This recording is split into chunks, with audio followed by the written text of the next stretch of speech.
அமெரிக்காவோட M1150 ABV ஏபிவிங்கிறது assault breach vehicle. இந்த வெஹிக்கல் எதை அடிப்படையாக வச்சு செஞ்சுக்கிறாங்கன்னா இது அமெரிக்காவோட வண்டி தான். இது எதை பேஸாக வச்சு செஞ்சுக்கிறாங்கன்னா ஆப்ரஹாம் டேங்க் இருக்குல்ல அதை பேஸாக வச்சு செஞ்சுக்கிறாங்க. இதனால என்ன பிரயோஜனம் அப்படின்னு கேட்டிங்கன்னா இந்த வண்டி தான் முன்னிலையில் இருக்கும். இப்போ எதிரிகளோட நிலைக்குள்ள நம்மளோட ராணுவ வீரர்கள் முன்னேறணும்னா முதல்ல இந்த வண்டி தான் போகும். இருக்கக்கூடிய கண்ணி வெடிகள் அப்புறம் தடுப்புகள்லாம் வச்சுருந்தாங்கன்னா ஈஸியாக அகற்றிட்டு இது முன்னாடி பாதையை உருவாக்கி கொடுத்துச்சுன்னா பின்னாடி டேங்குகள் இன்ஃபேண்ட்ரி ஃபைட்டிங் வெஹிக்கல்னு நம்மளோட படைகள் முன்னேறதுக்கு கொஞ்சம் ஈஸியாக இருக்கும். இப்போ ஏன்ப்பா இதை தூக்கிட்டு வரீங்க அப்படின்னு கேட்டிங்கன்னா இப்போ நடந்துட்டு இருக்கிற ரஷ்யா உக்ரைன் பிரச்சனையில் உக்ரைனுக்கு ஆதரவாக இருக்கட்டுமேன்னு சொல்லிட்டு இந்த வண்டி ஒரு 6 எண்ணத்தை வந்து அமெரிக்கா கொடுத்துருந்தாங்க.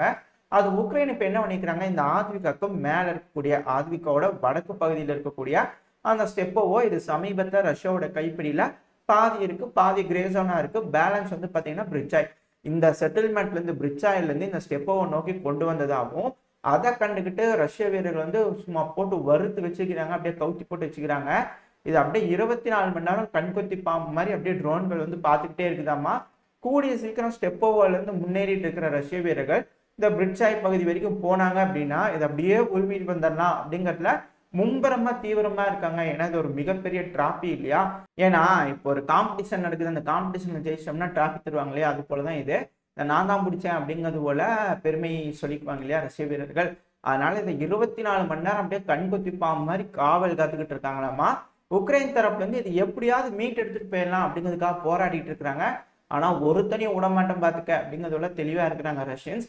கூடிய சீக்கிரம் இந்த பிரச்சனையில ரஷ்யா ஜெயிக்குதா உக்ரைன் ஜெயிக்குதா யார் மீட்டு எடுக்கிறாங்க அப்படிங்கிறத பொறுத்து இருந்து பார்ப்போம். அடுத்து வந்து பாத்தீங்கன்னா F-16. இந்த F-16 போர் விமானம் டென்மார்க்ல வச்சு உக்ரைனோட பைலட் சீறி பாயிறாங்கப்பா. இப்படி பாருங்கப்பா எப்படி பறக்குறாங்கன்னு வீடியோ பதிவு எடுத்து போட்டுக்கிறாங்க எப்பவும் போல. இது போல உக்ரைனோட பைலட்ஸ் ரெடி ஆயிட்டாங்க அப்படிங்கிறது போல ஒரு மெசேஜ் ரஷ்யாவுக்கு கொடுத்துட்டாங்க டென்மார்க் தரப்புல இருந்து. இதுக்கு மேல கூடிய சீக்கிரம் இந்த F-16 உக்ரைனுக்கு வரும். சரி, ஓகே. இப்போ ரஷ்யா வந்து அதிக அளவில் முன்னேறிட்டு இருக்கிறாங்க. இப்படி இருக்கும்போது ஆர்ட்லரிஸே அதிக அளவில் சொன்னதை வந்து உக்ரைனுக்கு கொடுக்க முடியலையே. இதுக்கு மேல F-16 கொடுத்து என்னப்பா பிரயோஜனம், எதனா சும்மா ஸ்டண்ட்டுக்கா அப்படின்னு கேட்டிங்கன்னா அப்படிலாம் இல்லைங்க. இந்த பிரச்சனையில ரஷ்யா இந்த டெனிப்பர் ரிவர் வரைக்கும் வந்துடும். ஏன்னா கல நிலவரம் பார்த்தீங்கன்னா பல இடங்களையும் ரஷ்யா முன்னேறிட்டு இருக்காங்க. அது இந்த கரிஷ்னா வரைக்கும் 2 நாளாக பார்த்துருக்கோம் இல்லையா. இப்போ ஒரு வீடியோ பதிவுகளோட இருக்கும், பார்த்தீங்கன்னா தெரியும். ஒரு குண்டு 1500 ஃபேப் குண்டு போய் விழுகுது. அந்த இடம் வந்து பார்த்தீங்கன்னா பிரிக் ஃபேக்டரி அப்படின்னு சொல்லப்பட்டு வருது.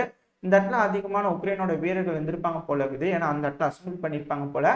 ரஷ்யாவுக்கு தெரிஞ்சதுனால அந்த இடத்துல மிகப்பெரிய தாக்குதல் பண்ணிக்கிறாங்க அப்படிங்கிறத சொல்றாங்க. இதே போல இழப்புகள் உக்ரைனை ஏற்படுத்திட்டு இருக்கிறாங்க. இந்த கிரீமியா பகுதியில் வந்து பார்த்தீங்கன்னா ரஷ்யாவோட வீரர்கள் இந்த சும்மா நின்று ட்ரைனிங் ட்ரில் எல்லாம் பண்ணிட்டு இருப்பாங்க இல்லையா, அந்த பகுதியை தெரிஞ்சுக்கிட்டு அவங்க ஹிமார்ஸ் மூலியமா தாக்குதல் பண்ணதுனால அதிகமான இழப்புகள் ஏற்படுத்தி இருந்தாங்க. ரஷ்ய வீரர்களுக்கு 65 பேர் வந்திருந்தாங்க இல்லையா. திரும்பவும் நடந்திருக்கு அதே கிரீமியா பகுதியில், அதே இடத்துல திரும்பவும் நடந்திருக்கு. இது போல வேலைகள் நடந்ததுனால ரஷ்யா வந்து கடும் கோபத்தில் இருக்கிறாங்க. அதே போல அட்டாக் இங்க பண்ணோம் அப்படிங்கிறது போல பண்ணிக்கிறாங்க. இதுக்கு பெருமளவில் உதவுனது பிரான்ஸோட அந்த ஏர் வேக்சின் சொல்லுவாங்க இல்லையா, இது போல விஷயங்கள் அதிக அளவில் உதவி இருக்கு. அது மட்டும் இல்லாமல் சேட்டலைட் இமேஜினரியா அதிகமாக வந்து உக்ரைனுக்கு கொடுத்துட்டு இருக்காங்க அப்படிங்கிறது போல ரஷ்ய தரப்புல இருந்து குற்றச்சாட்டுகள் வச்சுக்கிட்டு இருக்காங்க. பட் அதெல்லாம் மேற்குலக நாடுகள் கேட்டுக்கிற மாதிரி தெரியல. தொடர்ந்து என்னது அளவுக்கு உதவி செய்ய முடியுமோ உதவி பண்ணிட்டு தான் இருக்கிறாங்க. இது போல இழப்புகள் இரு தரப்புலையும் மாறி மாறி நடந்துகிட்டு இருக்கு. ஆனா முன்னேற்றம்னு பாத்தீங்கன்னா ரஷ்யாவுக்கு அதிகமா இருக்கு.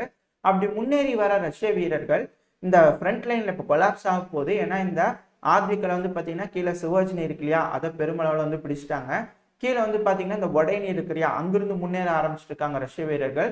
இந்த சிவாஜினி ஒரு சின்ன பாயிண்ட் மட்டும்தான் இப்போ உக்ரைனோட கைப்பிடிக்குள்ள இருக்கு. காரணம் என்னன்னா இந்த மர வரிசை இருக்கு இல்லையா, அந்த இடத்துல உக்ரைனோட வீரர்கள் இருக்காங்க. எவாக்குவேட் பண்றதுக்கு டைம் வேணும் அப்படிங்கிறதுக்காக அந்த இடத்த ரொம்ப பத்திரமா பார்த்துக்கிட்டு இருக்காங்க. பட் கூடிய சீக்கிரத்துல அந்த இடமும் விழுந்துரும் அப்படிங்கிறாங்க. காரணம் என்ன, இந்த சிவாஜினிக்கு மேல வந்து பாத்தீங்கன்னா இன்னொரு செட்டில்மெண்ட் இருக்கு. அந்த செட்டில்மெண்ட் பேர் தான் டொனக்கி. இந்த டொனக்கியோட என்ட்ரன்ஸ் வரைக்கும் ரஷ்ய வீரர்கள் வந்துட்டாங்க. அங்கேயும் சண்டை நடந்துட்டு இருக்கு அப்படிங்கிறதுல சொல்லப்பட்டு வருது. அந்த செட்டில்மெண்ட் வரைக்கும் ரஷ்ய வீரர்கள் முன்னேறினாலதான் இந்த சிவாஜினி ஃபுல்லாவே ரஷ்யாவோட கட்டுப்பாட்டுக்குள்ள வந்துருச்சு அப்படிங்கிறாங்க. பட் இன்னும் ஒரு சின்ன பகுதி வந்து பாத்தீங்கன்னா உக்ரைனோட கட்டுப்பாட்டுக்குள்ள தான் இருக்கு. இது முடிஞ்சிருச்சு அப்படின்னா ஒரு மிகப்பெரிய நிலப்பகுதி ரஷ்ய வீரர்கள் கையில வந்துடும். அது மட்டும் இல்லாம அங்க இருக்கக்கூடிய ஆயுதங்கள் உக்ரைனோட வீரர்கள்லாம் ரஷ்யா கிட்ட மாட்டிடுவாங்க. ஏன்னா அவங்களால பின்வாங்கி போறதுக்கு வேற வழி கிடையாது. இந்த டொனக்கி விழுந்துருச்சு, சிவாஜினி வந்துச்சுன்னா அந்த இடத்துல இருக்கிற வீரர்கள்லாம் அவ்வளவுதான், ரஷ்ய வீரர்கள் சுத்தி வளைச்சிருவாங்க.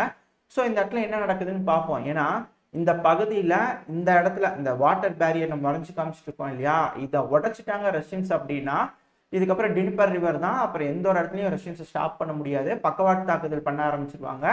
இது அப்படிதான் ஃப்ரண்ட் லைன் வந்து கம்ப்ளீட் கொலாப்ஸ் அப்படிங்கிறத சொல்லிடுவாங்க. இதுக்கு ஒரு வாரம் 2 வாரம் 3 வாரத்துக்குள்ள முடிச்சிடும் அப்படிங்கிறத சொல்லப்பட்டு வருது. ஏன்னா இந்த டிஃபென்ஸ் லைனை ரொம்ப வருஷமா உருவாக்கி இருக்காங்க. இதை உடைக்கிறதுக்கு தான் ரஷ்யா இத்தனை நாள் கஷ்டப்பட்டு இருக்காங்க. இப்போ உடைச்சிட்டாங்க, ஆத்விகா விழுந்துருச்சு. இத்தனை வருஷமா கட்டி வச்சிருந்த டிஃபென்ஸ் லைனை ரஷ்யா உடைச்சிட்டாங்கன்னா இதுக்கப்புறம் புதுசா சின்ன டிஃபென்ஸ் லைன் தான், அதெல்லாம் ஈஸியா முன்னேறி வந்துருவாங்க. ஸோ அதனால தடுக்க முடியாது. அதுவும் இல்லாமல் இப்போ உக்ரைனுக்கு வந்து பார்த்தீங்கன்னா ஆர்ட்லரி ஷெல்கள் கம்மியாக இருக்குது, ஆயுதம் இல்லை, அமெரிக்கா தரப்புலேருந்து எய்டுகளையும் கொடுக்க முடியல. இது போல ஏகப்பட்ட விஷயங்கள் இருக்கிறதுனால ரஷ்யாவும் கான்ஸ்டன்ட்டாக முன்னேறிட்டே இருக்கிறாங்க. உக்ரைனோட வீரர்கள் தோத்துட்டு இருக்காங்க. அவங்க கிட்ட இருக்கிற ஆயுதங்கள் கம்ப்ளீட்டாக இன்னும் 2 வாரத்துலேருந்து 3 வாரத்தில் டிப்ளீட் ஆயிடுச்சுன்னா ஃபுல்லாக வந்துருவாங்க அப்படிங்கிறாங்க. இப்போ என்னன்னா, இப்போ யூரோப் வந்து அந்த சைடு மிகப்பெரிய படையை வந்து திரட்டி வச்சிருக்காங்க. இப்போ உக்ரைனோட மேற்கு பகுதி வந்து பார்த்தீங்கன்னா ரஷ்யா பிடிக்காம விட்டுட்டாங்க அப்படின்னா இந்த பிரச்சனை இதோட முடிஞ்சிடும். இந்த டினிப்பர் ரிவருக்கு இந்த பக்கத்தில் இருக்கிறதுனால ரஷ்யா எடுத்துக்கிட்டு இதோட முடிச்சுக்குவாங்க. அப்படி இல்லை அப்படின்னா ரஷ்யா இந்த ஒடசா அது போக உக்ரைனோட மேற்கு பகுதி எல்லாத்தையும் நம்ம எடுத்துக்கலாம் அப்படிங்கிறது போல யோசிச்சாங்க அப்படின்னா இது 3ஆம் உலக போரோட தொடக்கம் அப்படிங்கிறதெல்லாம் சொல்லப்பட்டு வருது. ஆக இந்த இடத்துல என்ன நடக்க போகுது அப்படிங்கிறது தெரியல, பொறுத்து தான் பார்க்கணும். ஆனால் இங்கே ஒரு மிகப்பெரிய பிரச்சனை நடக்க இருக்கு அப்படிங்கிறது புரிஞ்சுக்க முடியுது. ரஷ்யாவோட முடிவு என்னவா இருக்கும் அப்படிங்கிறது நீங்க என்ன நினைக்கிறீன்றத மறக்காம கமெண்ட் செக்ஷன்ல சொல்லுங்க. ஏன்னா பெலரூஸோட அதிபர் சொல்லியிருந்தார் இல்லையா, 3ஆம் உலக போருக்கு தேவையான எல்லா அம்சமும் உருவாயிருச்சுன்னு, அது இதுதான் அப்படிங்கிறது போல என்னோட ஒரு கருத்து. ஏன்னா பெலரூஸும் பெருமளவில் தயாராகிட்டு இருக்காங்க, டிஃபென்ஸ் லைன்லாம் ரெடியா இருக்கு, மிகப்பெரிய அண்டர் கிரவுண்ட் டனல் ட்ரென்ச்சஸ்லாம் உருவாயிட்டு இருக்கு அப்படிங்கிற சொல்லியிருக்கோம் இல்லையா. சும்மா நச்சுக்கெல்லாம் தயார் பண்ண மாட்டாங்க. அந்த பக்கத்துல படையும் 90,000 80,000 பேத்துக்கு மேல இருக்கிறாங்க நேட்டோவும். ஸோ ஒரு கை போட்டு பார்த்துருவாங்க அப்படிங்கிறது போல தான் தெரியுது. இதோட இழப்பு என்னவா இருக்கும், இது ஒரு வேளை எஸ்கலேட் ஆயிடுச்சுன்னா இழப்பு என்னவா இருக்கும், யாருக்கு என்ன கிடைக்க போகுது அப்படிங்கிறது தெரியல. உங்களோட கருத்துக்கள் என்ன அப்படிங்கிறது மறக்காம சொல்லுங்க. அதனால கூடிய சீக்கிரம் இந்த ரஷ்யாவும் மேற்குலக நாடுகளும் உட்காந்து பேசிட்டு ஒரு முடிவுக்கு வந்துருவாங்கன்ற நம்பிக்கையில இந்த பதிவை நாம முடிச்சுக்குவோம்.